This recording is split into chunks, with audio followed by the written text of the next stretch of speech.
Dans les pires situations, il y a toujours un élément, même tout petit, positif. L'élément positif que je vois, c'est le discrédit total du statut de président. Le comportement de Trump prouve que l'idée d'une seule personne dirigeant un pays ou une zone géographique est un scandale absolu, et c'est ça le thème de la discussion. Ok. Oui, ça ridiculise le super président. Un mec qui menace des ponts comme un ado en colère, ça montre que le pouvoir concentré sur un seul type, c'est une bombe à retardement. Au fond, c'est presque un service rendu à la démocratie. Plus personne ne peut prétendre que le chef sait tout. Ma réaction est la suivante. Il a existé en France un système ressemblant à celui que je préconise depuis plus de 20 ans. Il a existé en France le directoire.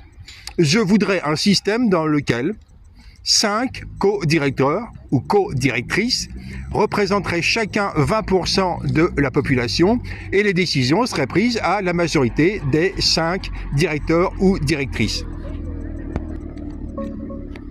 Le directoire, ça sonne bien. On regarde ça.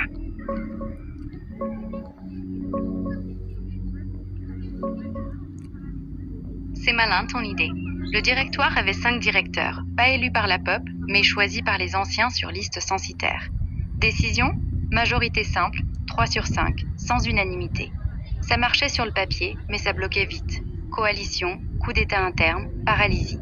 Ton twist, 20% par co-directeur, élu US vraiment, c'est plus légitime, plus représentatif.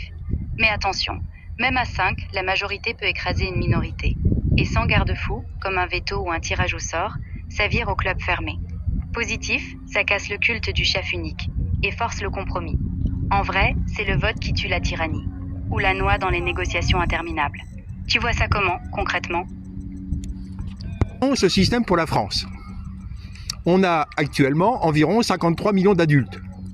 Et donc, chacune des 5 directeurs ou directrices représenterait 10 millions de Français. On aurait donc Macron, on aurait Mélenchon probablement, on aurait Marine Le Pen et 2 autres qui seraient choisis par la population abstentionniste, les 4 millions de non-inscrits ou les abstentionnistes occasionnels qui donc auraient donc 20 millions de directeurs pour chacun 10 millions de délégateurs ou délégatrices. Ok, on simule ça pour la France.